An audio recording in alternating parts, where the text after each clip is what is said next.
Hi all, இன்றைக்கி நம்ம லதாஸ் கைமனமில் பார்க்க போகிறது கேரளா ஸ்டைல் அவியல் ரெசிபி. இந்த அவியல் வந்து சாதம், அடை இதுக்கெல்லாம் வந்து பர்ஃபெக்ட் காம்பினேஷனாக இருக்கும். இந்த டேஸ்டி அண்ட் ஹெல்தி அவியல் ரெசிபியை ஃபஸ்ட்டு பண்ணுறதுக்கு ஒரு கடாய் வச்சுருக்கேன்.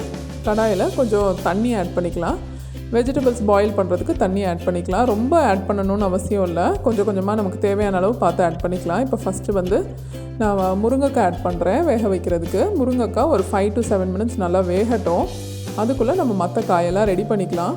இப்போ நான் இங்கே வந்து கட் பண்ண பீன்ஸ் எடுத்து வச்சுருக்கேன், கேரட் எடுத்து வச்சுருக்கேன், மஞ்சள் பூசணிக்காய், சவ் இதெல்லாம் நல்லா கட் பண்ணி எடுத்து வச்சுருக்கேன். ஒரே சைஸில் கட் பண்ணியிருக்கேன். மாங்காய் எடுத்து வச்சுருக்கேன் இந்த பவுலில்.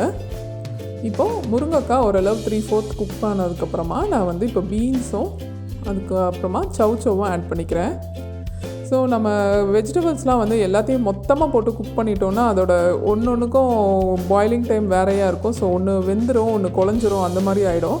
ஸோ இந்த மாதிரி எது நமக்கு ஃபஸ்ட்டு போடணுமோ அதை போட்டுட்டு நம்ம எடுத்து வச்சுருக்க வெஜிடபிள்ஸ்க்கு ஏற்ற மாதிரி நம்ம ஆட் பண்ணிக்கலாம். இப்போ இதை கொஞ்சம் நல்லா குக் பண்ணிக்கலாம். ஒரு 5 to 7 minutes இதுவுமே நல்லா வேகணும். வெந்த பிறகு நம்ம கட் பண்ணி வச்சுருக்க கேரட்ஸ் இப்போ நான் ஆட் பண்ணிக்கிறேன். எல்லா வெஜிடபிள்ஸுமே ஓரளவுக்கு நான் லென்த் வைஸாக கட் பண்ணியிருக்கேன். 1 inch பீஸ் அளவுக்கு லென்த் வைஸாக நான் கட் பண்ணியிருக்கேன். இப்போ கேரட் ஆட் பண்ணிவிட்டு கொஞ்சமாக தண்ணி வேணும்னா ஆட் பண்ணிக்கலாம் நீங்கள் காய் வேகிற அளவுக்கு. இப்போது மஞ்சள் பூசணிக்காவும் மாங்காவும் ஆட் பண்ணுறேன். இந்த மாங்காவும் மஞ்சள் பூசணிக்காவும் ஆல்மோஸ்ட் ஒரு 5 minutes குக் பண்ணாலே வந்து நல்லா குக் ஆகிடும். ஸோ நம்ம மற்ற வெஜிடபிள்ஸ்லாம் 3/4 குக் ஆனதுக்கப்புறமா இந்த மஞ்சள் பூசணிக்காவையும் மாங்காவையும் ஆட் பண்ணால் கரெக்டாக இருக்கும். அவியலுக்கு வந்து வெஜிடபிள்ஸ் நம்மளோட சாய்ஸ் தான், நம்ம விருப்பப்பட்ட வெஜிடபிள்ஸ் ஆட் பண்ணிக்கலாம். இப்போ நான் உப்பு ஆட் பண்ணிக்கிறேன். 3/4 நல்ல வெஜ்ஜீஸ்லாம் குக் ஆனதுக்கப்புறமா தேவையான அளவு கல்லுப்பு ஆட் பண்ணி அதையும் நல்லா மிக்ஸ் பண்ணி விட்டுறலாம். இதை மூடி வச்சுட்டு ஒரு 5 minutes நம்ம குக் பண்ணிக்கலாம். அப்போது நம்ம போட்ட எல்லா வெஜிடபிள்ஸுமே ஈவனாக குக் ஆகிடும். ஸோ இப்போ நான் மூடி வச்சுட்டு வெஜிடபிள்ஸ் குக் ஆகிற அளவுக்கு நம்ம வெயிட் பண்ண போகிறோம். இந்த மீன் டைம் நம்ம வந்து இதுக்கு ஒரு மசாலா பேஸ்ட் ஒன்று ரெடி பண்ணிக்க போகிறோம். அதுக்கு வந்து மிக்சியில் இப்போ ஒரு 3 tablespoon அளவுக்கு நான் தேங்காய் திருவல் எடுத்திருக்கேன். அது கூட ஒரு சின்ன பீஸ் இஞ்சியும் 2 பச்சை மிளகாயும் ஆட் பண்ணிக்க போகிறேன். 2 பச்சை மிளகாய் ஆட் பண்ணிவிட்டு 1 teaspoon அளவுக்கு சீரகம் ஆட் பண்ணிவிட்டு அதையும் நல்லா நம்ம ஒரு ஸ்மூத் பேஸ்ட்டாக நம்ம அரைச்சி எடுத்துகிட்டு வந்துட போகிறோம். இப்போ பார்த்திங்கன்னா நம்மளோட வெஜ்ஜீஸ்லாம் வந்து ஆல்மோஸ்ட் நல்லாவே குக் ஆகிருக்கு. கரெக்டான ஸ்டேஜில் குக் ஆகிருக்கு. ரொம்ப குழையவும் இல்லை, அதே சமயம் வேகாமலும் இல்லை. ஸோ இந்தளவு நல்லா குக் ஆனதுக்கப்புறமா நம்ம வந்து நல்லா அதை மிக்ஸ் பண்ணி விட்டுட்டு நம்ம எடுத்து வச்சுருக்க பேஸ்ட்டும் நம்ம இப்போ வந்து அதில் ஆட் பண்ணிக்க போகிறோம். நல்லா ஃபைனாகவே அரைச்சிக்கணும் நம்மளோட தேங்காய் பேஸ்ட்டை. ஸோ அதையும் ஆட் பண்ணிவிட்டு நம்ம வந்து நல்லா மிக்ஸ் பண்ணி விட்டுறலாம்.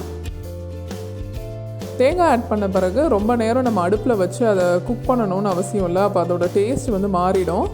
ஸோ நம்ம தேங்காய் ஆட் பண்ணிவிட்டு சிம்மில் வச்சு ஒரு 2 to 3 minutes நம்ம மிக்ஸ் பண்ணி விட்டாலே போதும். இப்போ நமக்கு தேவைன்னா லைட்டாக அந்த மிக்ஸி அலசின தண்ணி வந்து ஆட் பண்ணிக்கலாம். ரொம்ப திக்காக இருக்க மாதிரி இருந்தது அப்படின்னா இந்த தண்ணி ஆட் பண்ணுங்கள். இல்லைன்னா நம்ம ஆல்ரெடி வெஜ்ஜீஸ்க்கு தண்ணி இருக்குது அப்படின்னா இது வந்து நம்ம ஆட் பண்ண தேவையில்லை. ஸோ இன்றைக்கி எனக்கு கொஞ்சம் ட்ரையாக இருந்ததுங்கிறதுனால நான் மிக்ஸி வாஷ் பண்ணி அந்த தண்ணியை ஆட் பண்ணியிருக்கேன். ஸோ இப்போ ஒரு 2 minutes கழித்து பார்த்திங்கன்னா இந்தளவு நமக்கு ரெடியாக இருக்கும். இப்போ இதுக்கு வந்து நம்ம தாளித்து கொட்டிக்க போகிறோம். நான் தேங்காய் எண்ணெய் வச்சுருக்கேன். தேங்காய் எண்ணெயில் கடுகு, கருவேப்பிலை, அதுக்கப்புறமா பெருங்காயம் போட்டு நான் தாளிச்சிக்க போகிறேன். தேங்காய் எண்ணெய் ஆட் பண்ணி தாளித்து பாருங்கள், ரொம்ப ஃப்ளேவர் ரொம்ப நல்லாயிருக்கும். இது கேரளா ஸ்டைல் அவியல் அப்படிங்கிறதுனால தேங்காய் எண்ணெய் ரொம்ப நல்ல ஒரு ஃப்ளேவர் கொடுக்கும் நம்மளோட அவியலுக்கு. ஸோ இப்போ வந்து கடுகு, கருவேப்பிலை, அப்புறமா பெருங்காயம் இது 3ஐயும் தாளிச்சிட்டு நம்மளோட அவியலில் ஆட் பண்ணியிருக்கேன். ஆட் பண்ணி நல்லா மிக்ஸ் பண்ணி விட்டுறலாம்.